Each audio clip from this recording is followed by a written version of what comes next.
इसी बीच बड़ी खबर आपको बता दें, नीतीश कैबिनेट की बैठक खत्म हो चुकी है। 6 एजेंडे पर मुहर लगी। नीतीश कैबिनेट में बड़ा फैसला लिया गया। शिक्षक अभ्यर्थियों के लिए खुशखबरी है। बड़ी खबर आपको बता दें, शिक्षक नियमावली 2023 पर लगी मुहर। बिहार राज्य विद्यालय अध्यापक नियमावली 2023 पर मुहर लग गई। तो बड़ी खबर आपको बता दें, नीतीश कैबिनेट में बड़ा फैसला लिया गया और सबसे बड़ी बात ये रही कि शिक्षक अभ्यर्थी जो कि लगातार इंतजार कर रहे थे, आपको बता दें कि उनके लिए बड़ी खुशखबरी है।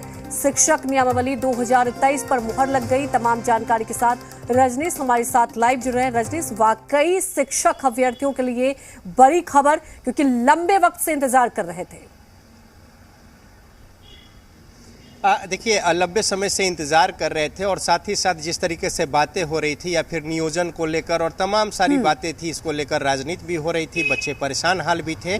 लेकिन अब जो कैबिनेट की मुहर लग गई है, तो अब ये पूरी प्रक्रिया जो है वो आयोग के पास चली गई है। बीपीएससी के जरिए ये अब सारा नियोजन जो है शिक्षकों की बहाली का वो हो पाएगा और इससे अब कहीं इफ बट की गुंजाइश नहीं रहेगी। साथ ही साथ जो छात्र हैं, जो अभ्यर्थी हैं, जो परेशान हाल थे, फिर नियोजन कैसे हो ना हो, फिर आगे पीछे किस तरीके से उन्हें फॉर्म भरने में या फिर नियोजन में मुश्किलें आ रही थी और चरण 1 चरण 2 इस तरीके से इसमें भी कई समस्या आ रही थी। तो अब इस सारी समस्या को दूर करने को लेकर बड़े पैमाने पर इस पर वर्कआउट किया गया था और कैबिनेट से इस पर मुहर लग गई है और अब सीधा अब बहाली जो है वो आयोग के जरिए होगा और आयोग अपने तरीके से अब शिक्षक बहाली का मसला मामला देखेगी और उसी तरीके से अब शिक्षकों की बहाली भी होगी। तो कैबिनेट का जो फैसला हुआ है उसमें सबसे महत्वपूर्ण यह है कि अब जिस तरीके से नियोजन प्रक्रिया जो है वो चल रही थी, अब उस तरीके से न होकर बीपीएससी के जरिए अब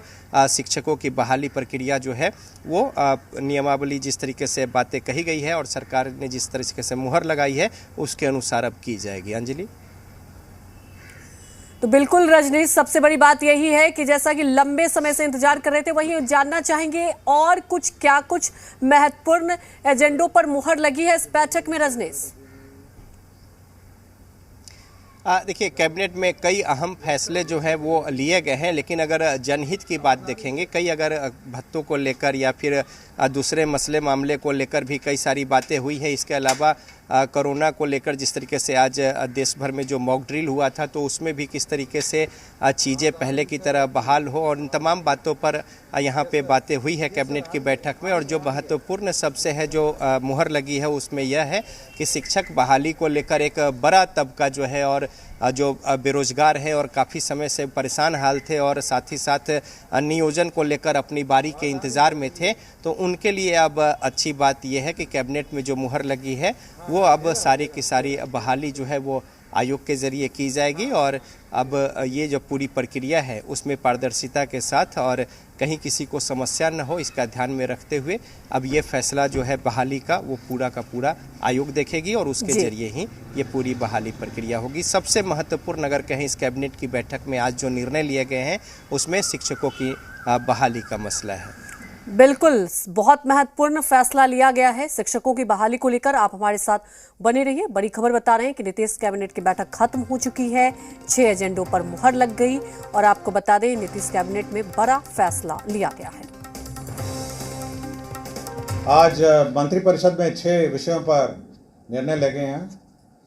सबसे महत्वपूर्ण निर्णय राज्य में शिक्षा बहाली की और नियुक्ति की नियमावली का निर्णय मंत्रिपरिषद ने आज लिया है।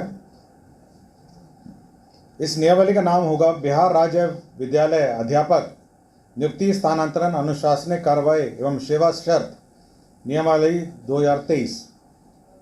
इस नियमावली के तहत अब जो भी नियुक्तियां राज्य सरकार शिक्षकों की करेगी वह अब राज्य कर्मी होंगे, राज्य सरकार के कर्मी होंगे। यह एक महत्वपूर्ण निर्णय है।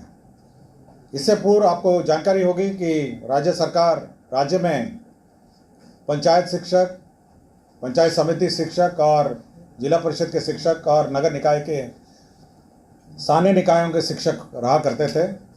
अब जो भी नई नियुक्ति होगी अब वो राज्य सरकार नियुक्त करेगी।